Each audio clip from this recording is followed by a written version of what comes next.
Jadi Ini semua juga bukan dasar pemikiran kita sendiri gitu ya, Iya, bahwa betul. ada orang-orang pendahulu kita yang luar biasa, yang mereka menulis dengan luar biasa, pemahaman teologinya juga luar biasa. Ya, dan kita ibaratnya ya melanjutkan obor gitu ya, Iya. untuk terus mengajarkannya kepada orang-orang percaya. 3, 2, 1, ngobrolin pesona Injil yuk setiap hari. Dari analogi itu harusnya teman-teman sudah nangkap lah ya, Igrianes dan semua orang percaya di dunia pasti nangkap bahwa manusia itu tadinya God center jadi self center. Betul. Tadinya berpusat kepada Allah, tapi akhirnya menjadi self-centered. Ya, Itulah berpusat pada diri sendiri. itulah kejatuhan. Kalau definisi lead pastor kita itu kita menggantikan tempat Allah. Iya. Untuk yaitu Hawa kan diliciki oleh filosofinya iblis bahwa kamu bisa menjadi seperti Allah. Kamu bisa menjadi seperti Allah kok. Kamu bisa jadi sumber kebahagiaan. Jadi manusia tidak mungkin menjadi Allah kan gitu. Tapi itu tawarannya. Kamu nggak perlu memuliakan Allah kok. Iya. Kamu bisa dimuliakan. Betul, kamu bisa dimuliakan. Kamu bisa menjadi pribadi yang dimuliakan. Iya. Ada tambahan nggak terkait jatuh itu? Jadi kejatuhan itu membuat manusia benar-benar membuat kita hancur. Kemudian hancur, terpisah dari Allah. Terpisah dari Allah. Semakin jauh terpisah dari Allah. Dengan usahanya sendiri terpisah jauh dari Allah. Dan kalau bukan, wah kita akan masuk ke penebusan kalau begini. Siap. Biasanya kan kalau agama itu kan pada umumnya nih, agama itu kan manusia berupaya mencari Allah. Upaya manusia untuk mencapai Allah. Benar. Dengan kebaikannya, dengan ritual-ritualnya, dengan moralitasnya, dengan moralnya. Sampai ada beberapa agama yang harus melakukan transaksional, melakukan A, B, C, sehingga nanti diterima gitu oleh Allah. Iya. Kekristenan agak logika terbalik kayaknya. Iya, betul. Bukan manusia yang mencari Allah, tapi betul. Allah yang mencari manusia. Iya, karena manusia tadi kan gimana mendeskripsikannya? Istilahnya led astray gitu ya. Jadi dia mengembara kemana-mana tanpa tahu arah, ya kan? Nggak tahu arahnya pulang dalam tujuan yang salah gitu kan. Iya. Dan ini pribadi Allah yang maha tahu ini gitu.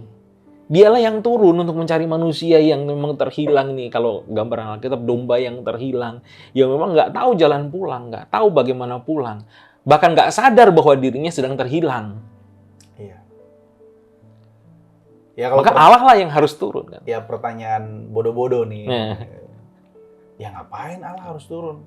Bukankah Allah itu maha kuasa?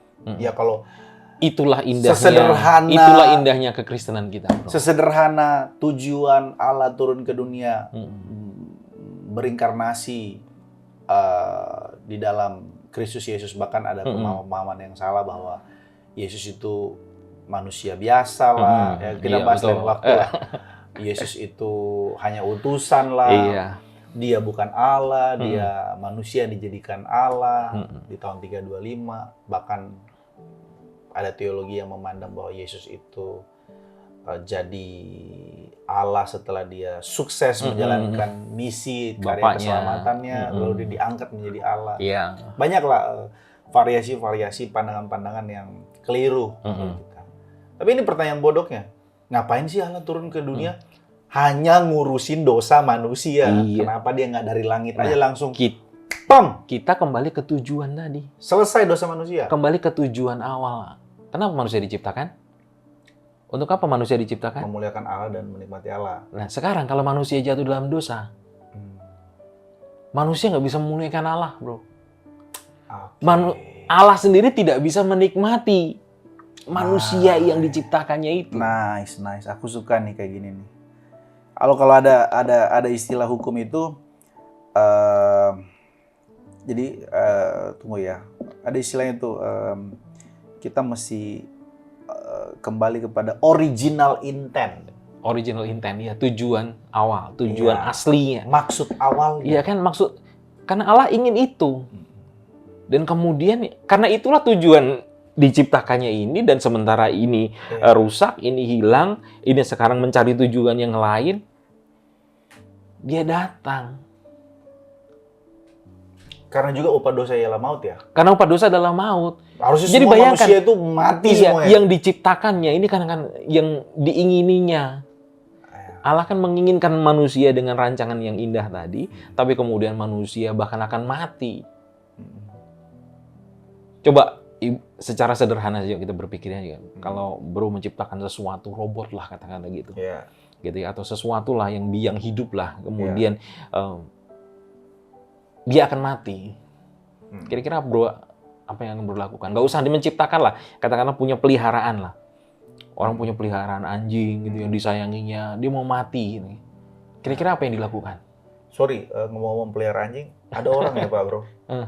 Lebih sayang sama anjing dibanding sama manusia loh. Gitu ya, oh itu nanti kita bahas lagi tuh, lain lagi topik yang lain. Tapi yang saya mau katakan, udah kan, karena dia saking mencintai anjingnya, dia akan melakukan apapun kan, bahkan untuk ini anjing loh, cuma anjing ya. Iya. Gitu, yang sebetulnya kita mati habis itu kita nggak tahu apakah dia ada di surga atau enggak juga nggak tahu kan. Gitu. Aku tergelitik nanya, kira-kira kita ketemu nggak di surga? Soalnya ada teolog yang ngomong, iya kan? Kamu jangan nangis, jangan khawatir, kamu akan ketemu dia nanti di sana. Aduh. Yang kita nggak tahu, tapi berusaha sekuat tenaga untuk menyelamatkan dia. Itu suatu perbandingan yang interest, yang bagus ya. Iya kan? Apalagi itu kita untuk sesuatu yang sifatnya hewan lah ya. Iya, itu maksudnya. Bagaimana dengan Allah? Bagaimana dengan Allah yang menciptakan dirimu dan diriku? Dengan tujuan yang aku tuh ingin ada sama-sama kamu, bersekutu dengan kamu. Kamu menikmati aku. Akulah satu-satu kebahagiaanmu. Dan sekarang engkau hilang. Engkau pergi. Engkau mengembara entah kemana. Engkau capek kan? Engkau menderita kan di situ. Engkau berbeban berat dengan dosamu. Apakah aku bisa diam saja dengan tenang-tenang di singgasanaku gitu kan? Tidak, bukan. Kalau skeptis bilang, aku nggak butuh. Yang aku butuhkan, ya kebahagiaan. Aku nggak butuh kalau datang. Tentu karena dasarnya berbeda kan.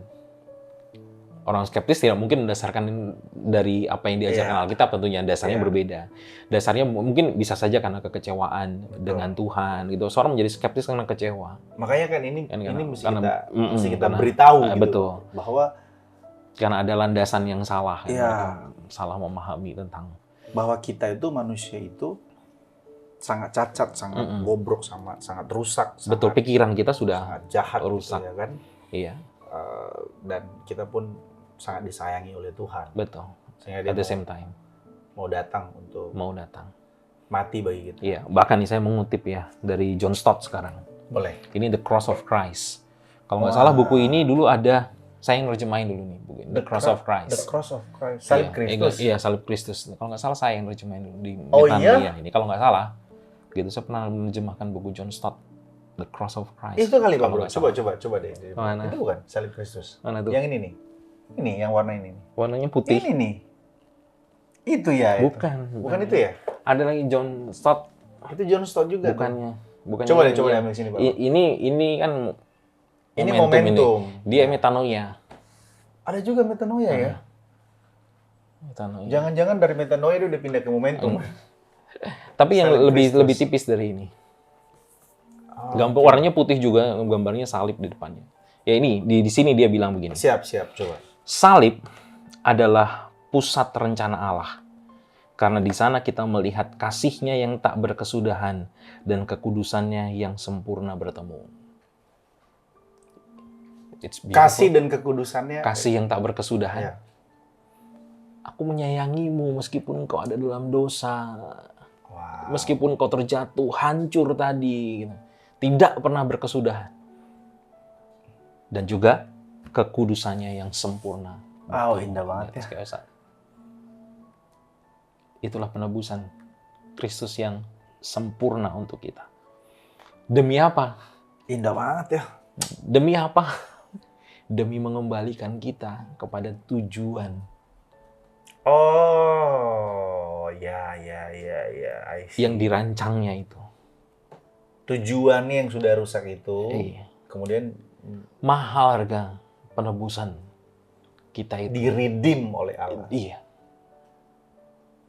Karena kita sudah terjual oleh karena dosa dan pelanggaran itu. Jadi budak dosa. Dibelinya kita ya dengan darahnya sendiri. Supaya apa? Ya supaya aku bisa menikmati keindahan itu bersama dengan gitu. Sehingga, brother, seluruh aspek hidup kita itu bisa kembali bermakna. Apapun itu. Jadi pekerjaan kita bisa menjadi satu yang memuliakan Tuhan, keluarga kita itu menjadi tempat kasih yang nyata tentang keindahan Kristus itu, dan seluruh hidup kita bisa diarahkan kepada kemuliaannya. Karena tadinya nggak bisa. Dalam dosa, dalam keberdosaan kita itu nggak bisa untuk tujuan itu, tapi sekarang.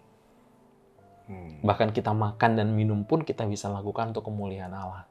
Ya. Tadinya padahal kalau kita jujur kan, kita makan itu kan kita milih apa yang kita sukai kan untuk kesenangan kita. Kita mau makan di mana, kita lakukan untuk kesenangan kita, brother. Jadi sampai hal yang simple thing aja. Sehingga everything gitu. Jadi bisa dikembalikan kepada sesuatu yang memuliakan Allah. Iya. Benar. Setuju. Jadi aku tertarik dengan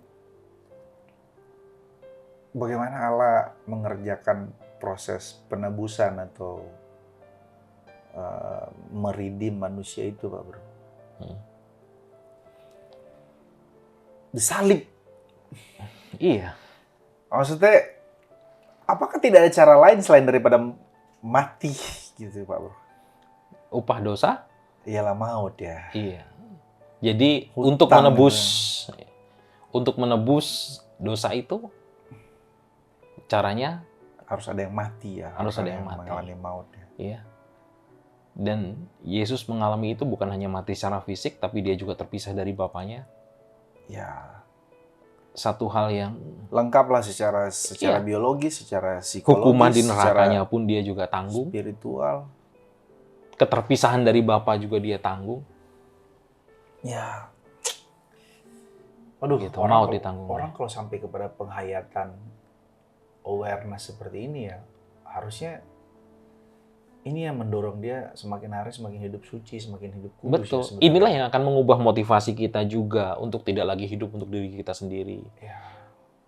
Bayangkan loh, bahkan hal-hal sederhana loh, ibu rumah tangga yang setiap hari nyuci, ya kan nyuci masih dipakai ini kan, pakai gilesan gitu atau pakai tangan gitu. Bayangkan pekerjaan itu bisa memuliakan Tuhan. Wow. Tadi kita bekerja gitu, aduh, pekerjaan ini capek berulang tiap kali. Itu bisa memuliakan Tuhan loh. Kita masak sayur asem gitu ya, buat keluarga kita, tempe goreng. Hari ini mungkin ada tempe goreng, ikan asin, sambal, sama sayur asem. Bayangkan itu loh, yang kita ciptakan itu. Tempe goreng tidak berubah. Lagu pasti itu. Iya. Lagu anak STT. Betul. Hari Kamis baru dapat ayam. Gitu ya. Bayangkan itu bisa memuliakan Tuhan.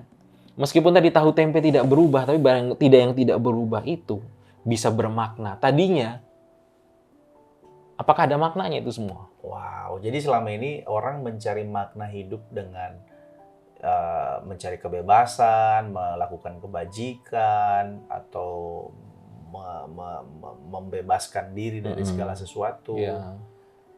Sebenarnya mereka semakin lama semakin diperbudak sebenarnya. Diperbudak dengan semua itu. Mereka nggak menemukan meaning of life. Tidak akan menemukan. Selalu kosong lah. Kalau selalu kosong. Kata Pascal itu. Iya, karena nggak akan ada ujungnya kan. Selain mau tadi. Inilah kabar baik itu yang kita beritahu bahwa bayangkan sesederhana apapun, mau jadi sopir ojol, mau apapun itu bisa bermakna untuk kemuliaan Tuhan.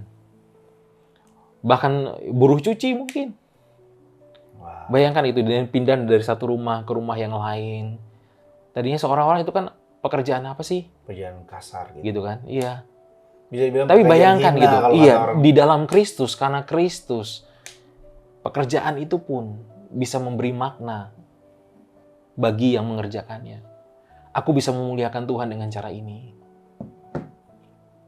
Bayangkan dirimu dan diriku juga mungkin yang kita menyampaikan firman Tuhan. Gitu ya. Jadi ya Pak Bro, Memuliakan Tuhan semuanya. wawasan kita itu jadi kadang-kadang jadi sempit ya. Sempitnya gini, memuliakan Tuhan itu pas kita ke gereja. Iya. Pas kita nyanyi, Jadi WL, kita tepuk jadi tangan, singer, angkat tangan menyembah angkat Tuhan, tangan, jadi WL. Iya, nangis. betul.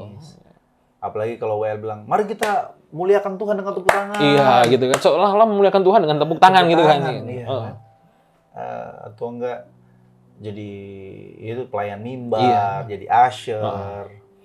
Orang Jadi berpikir konselor. kalau bahkan ada yang berpikir juga kan, ayo apa namanya, ayo kita muliakan Tuhan gitu ya, otomatis kita tepuk tangan gitu, muliakan Tuhan dengan Iya. sorak-sorai dan seterusnya gitu.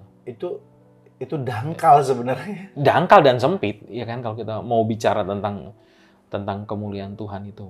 Tujuan hidup kita nih seluruhnya, Iya.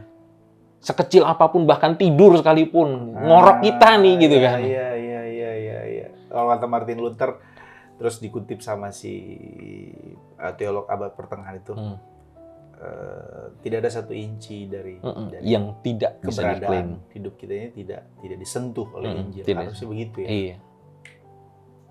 Ya. Ini di proses penebusan. Di proses penebusan. Kristus. Iya. Lalu untuk memaknai tujuan hidup itu terlihat dari penciptaan. Kita lihat Kejatuhan merusak tujuan, merusak tujuan Allah. penebusan mengembalikan kita pada tujuan. Allah mengembalikan kepada tujuan. Dan Masalahnya gini, Pak Bro. Masalahnya adalah kita masih di tubuh daging. Bahkan ada orang yang mengklaim bahwa aku sudah nggak mungkin jatuh dalam dosa lagi. Kata Yohanes di 1 Yohanes kitab Yohanes itu ya kamu sedang berdosa sebenarnya. iya. Bagaimana kita? Aku pakai pertanyaan bagaimana nih? Bagaimana kita menghandle dilema ini? Dilema itu kan dari 2 opsi yang sulit untuk dipilih gitu kan. Betul. Dilematisnya manusia itu kan sudah di dalam Kristus, atau persempit. Dilematisnya kita orang percaya itu sudah di dalam Kristus, tapi kita masih bisa berbuat dosa.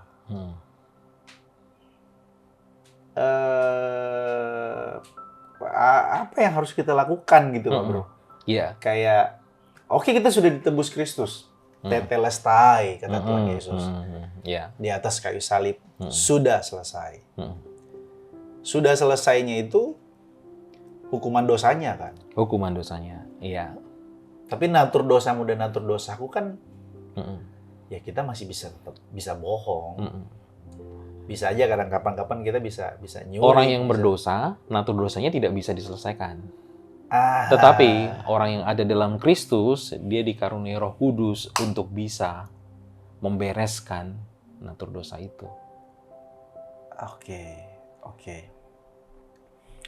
Dengan natur dosa itu bisa, dengan adanya Roh Kudus untuk mengungkapkan apa? Ya keberdosaan kita. Itu menjadi satu sarana anugerah supaya kita bisa bertobat dan percaya. Iman dan pertobatan bergerak di situ dalam pembaruan Injil, itulah cara Roh Kudus menggarap kita. Wow, jadi step kita percaya Yesus itu ya tadi mengembalikan kepada tujuan yang semula itu tidak sesederhana ketika kita percaya Yesus, terima Yesus sebagai Tuhan dan Juru Selamat. Oke, masuk surga. Enggak sesederhana itu. Sehingga orang Karena kita masih hidup di dunia ini. Jadi serampangan gitu. Iya, hidupnya suka-suka gitu. Oh, udah selamat kok percaya Yesus. Sehingga kita ada beberapa diolok-olok oleh agama lain. Iya. Gila ya percaya Yesus tuh, di orang Kristen tuh enak banget ya. Iya. Cuman percaya Yesus masuk surga. Kita sepertinya agama kita tuh dilecehkan. Iya, itu karena kita seringkali menyamakan keselamatan itu dengan surga kan, dengan masuk surga. Oke, ada Iya kan? ada insight nih. Iya, benar. Orang Benar. berpikir keselamatan itu Bener, masuk surga. percaya Tuhan Yesus, benar masuk surga, benar. Tapi kalau kita bicara keselamatan itu adalah rentetannya itu sampai kita nanti ke surga.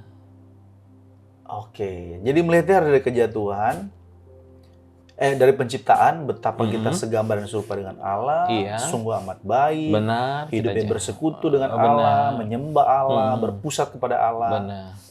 Kejatuhan, rusak, menyembahnya kepada diri sendiri, Benar. jadi jahat, jadi bobrok, Jadi rusak. benar-benar serusak-rusaknya. Lalu kemudian dikembalikan oleh Allah. Iya, dengan penebusan Kristus. Tapi itu pun Tidak berhenti di situ. tidak berhenti sampai di situ. Terus prosesnya akan Already berjalan. but not yet. Already but not yet. Sudah, tapi belum. Siapa belum dalam Kristus selesai. menjadi ciptaan yang baru. Ciptaan yang baru. Nah, apanya Betul. yang baru ya kan? Nah, betul. Jadi ciptaan baru itu hidup baru, ciptaan baru hidup baru. Hidup baru. Iya kan? Kaosnya Igrea. Iya kan, hidupnya baru. Silakan dibeli. Bayangkan baru tadinya, Promote langsung. benar, hidup yang tidak bisa memuliakan Allah, apapun yang kerjakan, sehebat apapun itu, seindah apapun itu, tetap tidak bisa memuliakan Allah karena hidupmu hidup lama. Tapi dalam hidup baru, kamu hidup dengan tujuan yang baru. Yang kau kerjakan mungkin sama, tapi maknanya memuliakan Allah. Dan itu kita terus berjalan sampai langit baru, bumi baru, brother. Oke, aku mau mundur ke hidup baru tadi, Pak Bro. Persoalan hidup baru ke masalah pembaharuan. Apa yang kita harus lakukan di pembaharuan itu? Di pembaruan. Pembaruan Injil yang kita lakukan. Pembaruan Injil itu. Percaya dan bertobat. Percaya akan apa? Percaya akan identitas kita di dalam Kristus, percaya apa yang Kristus sudah kerjakan bagi kita, sedang kerjakan bagi kita, dan akan kerjakan bagi kita. Dialah yang akan mengerjakan semuanya itu. Selama ini kita selalu berpikir kita yang mengerjakan ya. Kita yang mengerjakan. Sebenarnya ya sinergitas lah ya. Iya, Kita sinergitas. Kerjakan keselamatan takut dan gentar ya. Bahkan kalau kita bicara tentang dalam kacamata Kristus ya, kalau kita dari Alkitab gitu ya, dia merancangnya kita itu kan dalam keselamatan ini, dalam ciptaan baru ini kan melihat kita jauhnya ke depan kan. Jadi dia tidak melihat kita dalam sekarang ini gitu kan. Dia memandang aku menggarap Daniel ini gitu ya. Aku melihatnya dia akan sampai ke satu titik di mana dia akan serupa dengan aku. Oh, keren. Tuh. Jadi kan itu kita melihatnya begitu. Jadi kita pun tidak arogan seperti pemungut, seperti orang Farisi itu. Aku sudah berpuasa. Iya, betul. Aku melakukan ini dan itulah aku sudah memberikan perpuluhan. Memberikan persepuluhan dari setiap yang kuhasilkan, yang kumiliki. Aku tidak seperti pendosa kita akan itu. begitu. Aku sekarang kayaknya, ya kalau bahasa sekarang tuh, aku sekarang kayaknya udah 85%. Iya. Kalau dari poin 100, aku sudah 85% nih di dalam Tuhan. Nggak akan begitu. Kita akan digarap. Gitu. Penggarapan kita. Karena sesungguhnya kita yang saat ini, kalau bahasa Paulus, bukan seolah-olah aku sudah sempurna, tapi aku berlari-lari terus. Iya. Itu sih sebetulnya karena memang kedalaman dosa kita sih ya. Kalau saya umpamakan seperti umbi bawang itu kan, bawang merah itu kan berlapis-lapis. Berlapis-lapis gitu. Satu dosa yang sama itu wujudnya bisa macam-macam gitu ya, bisa.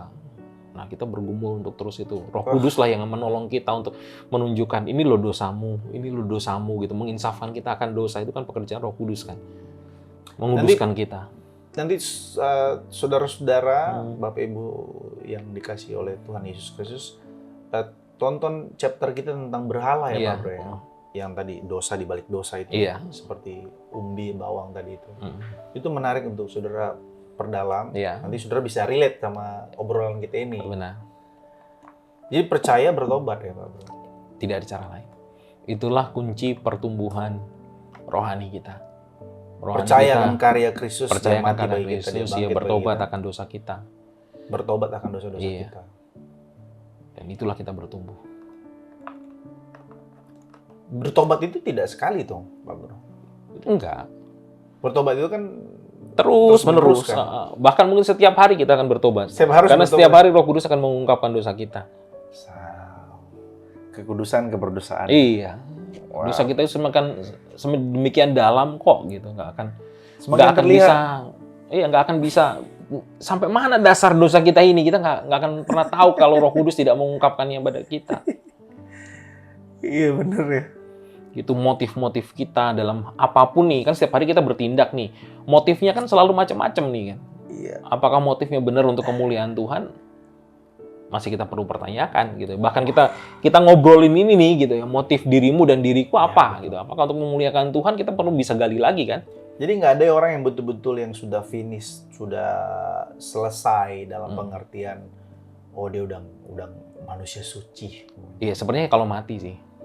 Nah, mati baru selesai. Iya, orang percaya, orang yang ada dalam Kristus yang kemudian meninggal, sepertinya selesai, udah nggak ada dosa lagi dia. Jadi sebenarnya kalau ngomongin mati tadi, selama nadi masih berdenyut, jantung masih berdetak, itulah kesempatan terbaik kita ya. Iya, untuk percaya bertobat. Selagi masih hidup, kita percaya dan bertobat. Wow, indah banget itu. Iya. Ada tambahan soal pembaharuan nih Pak? Pembaharuan itu terus-menerus. Jadi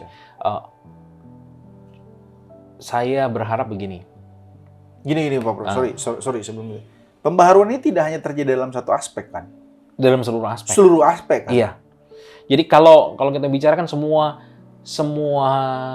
ini kalau di surat Roma ya disebutkan seperti yang mau orang yang mengandung ya. Orang yang mau melahirkan gitu kan rasanya. Jadi gambarannya itu kan orang yang melahirkan itu kan nggak bisa diburu-buru. Jadi orang yang mengandung itu kan dia harus dikandung prosesnya 9 bulan dan harus dijalani rasa sakitnya gitu ya, beratnya dan segala macam. Nggak ada yang bisa memburu-buru, yuk cepet yuk gitu. Ini 1 bulan udah kita lahirin nih, udah jadi nih, nggak mungkin begitu kan. Proses yang mau bersalin, orang yang mau mengandung mau bersalin itu. Jadi satu proses yang memang harus kita jalani prosesnya. Sakit, iya sakit. Ya, karena ya bayangkan saja kita sedang dirontokkan berhala-berhala kita kan gitu kan, itu bukan hal yang mudah kan untuk mengakui bahwa ini salah, ini dosa, menamai ini dosa saja kan buat kita berat. Ya prinsipnya menyangkal diri kan. Iya. Ya itulah makanya menyangkal diri. Hakikat menyangkal diri memikul salib ya itu. Jadi kalau kita bicara pembaruan, nah seringkali gini, kita itu nggak sabar dengan anak-anak kita nggak sabar. Iya loh. Kita maunya cepet gitu kan. Kita maunya nih segera nih jadi nih. Gitu kan berubah. Apalagi sudah aku beri nasihat ini berulang kali sudah aku kasih tahu gitu. Kita sering kali. Bahkan saya bilang gini, waduh padahal di gereja kita tuh sudah gospel center loh. Kamu ya kok bisa kamu nggak berubah-berubah? Aku udah berubah loh istriku, suamiku, aku udah berubah. Aku sudah ikut Jov. Itu malah justru menunjukkan dari 1 sampai 2 saya pasti tumbuh, nanti tahun saya pasti percaya, saya udah ikut, saya pasti berbuah. Kok kamu nggak berubah-berubah? Kita nggak sabar. Nak, kamu kok nggak berubah-berubah sih nak?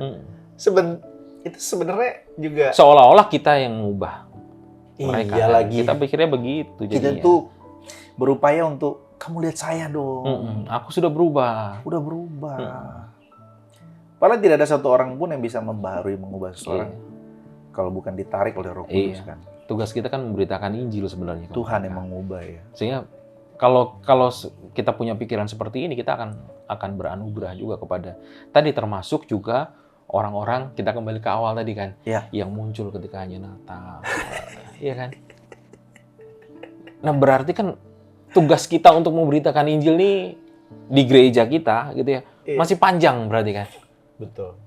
Kita perlu menjangkau mereka. Bagaimana kita menjangkau mereka supaya mereka mendengar Injil kasih karunia itu gitu, dan mengalami perjumpaan pribadi mereka dengan Tuhan. Setuju. Makanya menurut aku ya udah benar Shema Israel itu ya. Memang itu Alkitabiah. Terus ya. Bahwa beritakanlah Injil itu mau sedang duduk, mau sedang berjalan, sedang tidur, sedang ngobrol-ngobrol, taruh di depan pintu. Iya. Karena penyakit kita manusia ini kan pelupa.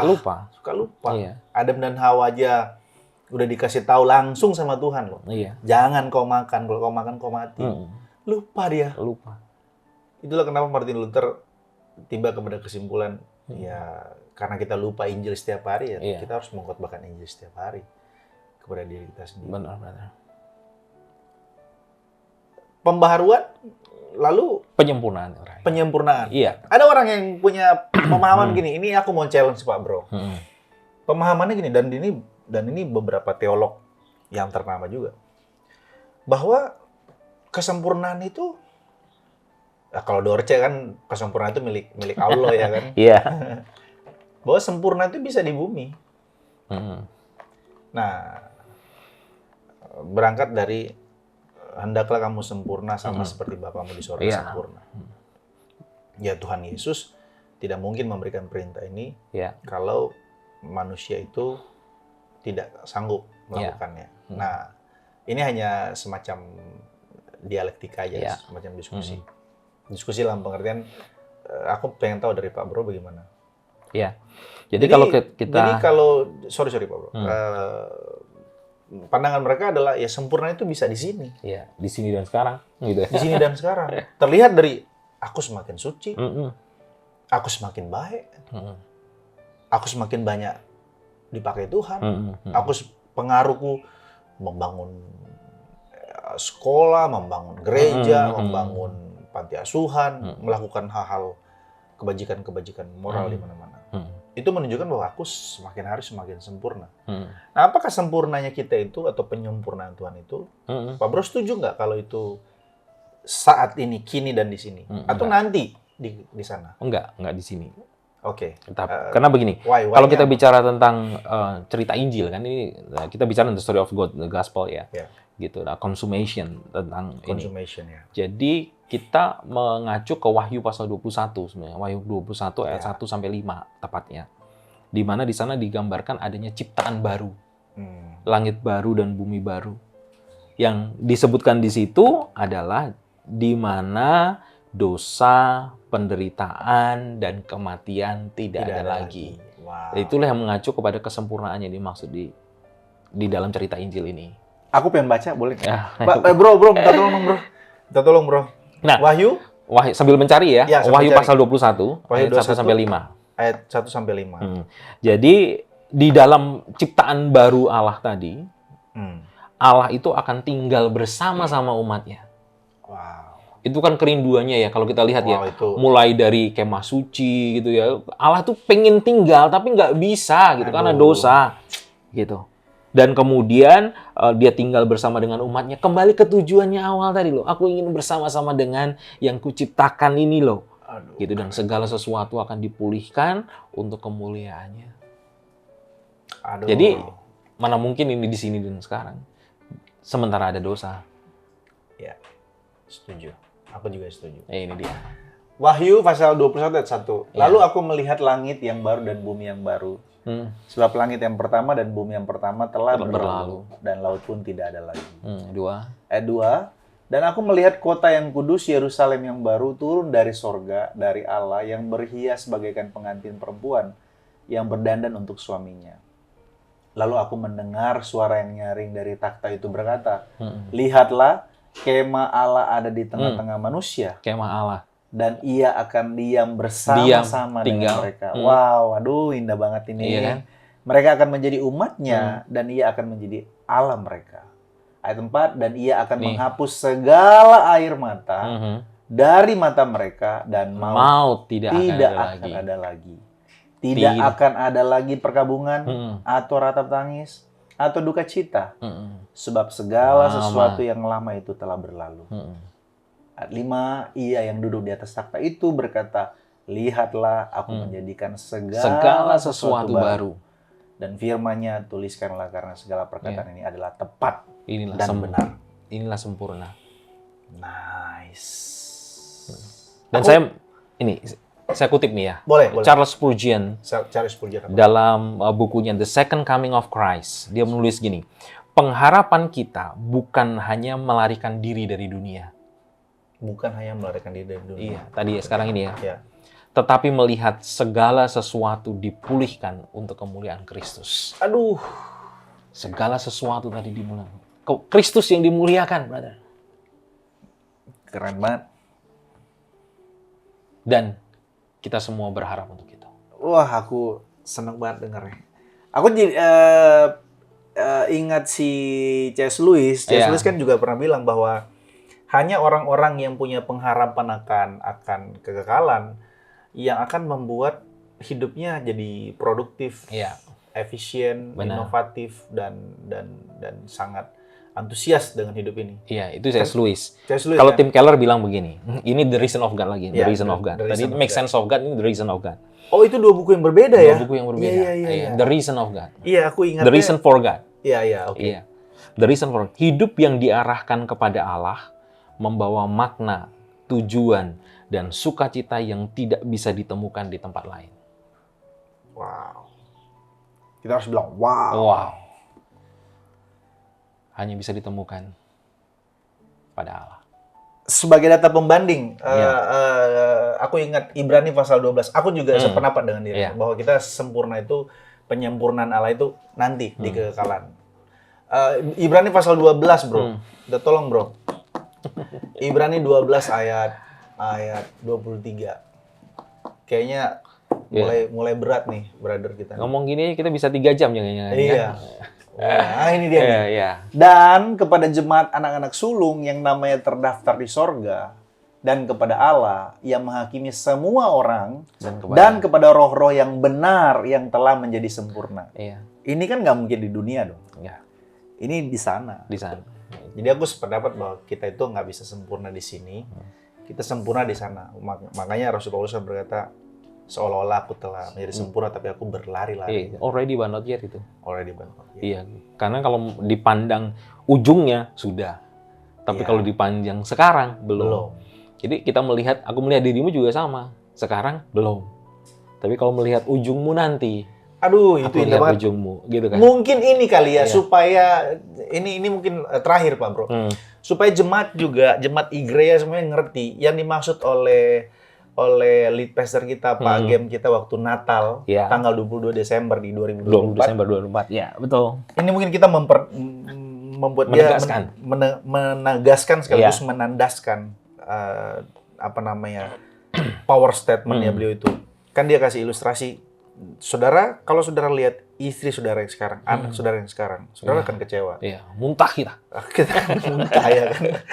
Jangan lihat istri atau anak saudara atau saudara yang sekarang, tapi bergandengan tanganlah bersama dengan dia. Lihatlah dia sebagai manusia manusia berdosa.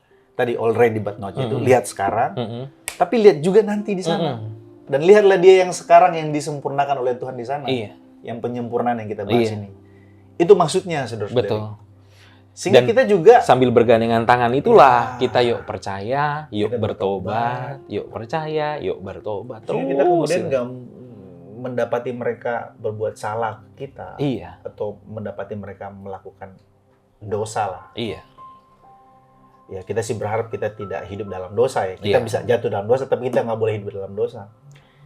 Kita menemukan seperti itu, kita nggak mudah untuk menjustify langsung menghukum mereka secara legalistik. Tapi kita akan melihat mereka sebagai orang yang berdosa juga. Aku juga sebagai orang berdosa. Itu maknanya. Bisa jadi kan orang miss kan, ini maksudnya apa nih? Kok nggak boleh lihat istriku yang sekarang dan anakku yang sekarang gitu. Benar. Apakah aku harus mengabaikan dan aku cari istri yang lain supaya tidak mengecewakan? Cari istri lain bisa, cari anak lain gimana? Ya supaya nggak miskonsepsi juga. Nice Pak Bro. Akhirnya cerita Injil itu jadi untuk tujuan konstruksi ini kita. Yang membuat kita jadi awareness terus ya. Ada kejatuhan. Betul. Ada penciptaan, ada kejatuhan. Ada penebusan, ada pembaharuan, ada penyempurnaan. Ada penyempurnaan. Wah, cantik. Dia mau kasih pesan nggak untuk jemaat dan juga untuk semua orang percaya yang menonton podcast kita ini? Iya, jadi pesan saya, mulailah menghidupi tujuan ini di rumah. Wow. Seperti moto kita ya? Iya. Mulai dari rumah. Mulai dari rumah. Suami istri saling melayani dalam kasih Kristus. Karena apa? Karena perkawinan suami istri, itu cerminan dari hubungan Kristus dan jemaatnya. Amin. tujuannya kan. Ya. Jadi Kristus juga karena kasihnya kepada kita gitu, bukan karena kita indah kan. Tapi karena dia mencintai kita, maka dia terus memproses kita supaya kita nanti indah dan benar-benar bisa menjadi mempelainya. Itu yang kita lihat. Apakah gereja sempurna? Apakah kita sempurna? Tidak. Tapi Kristus mengasihi kita. Bahkan dia sudah tahu ujungnya.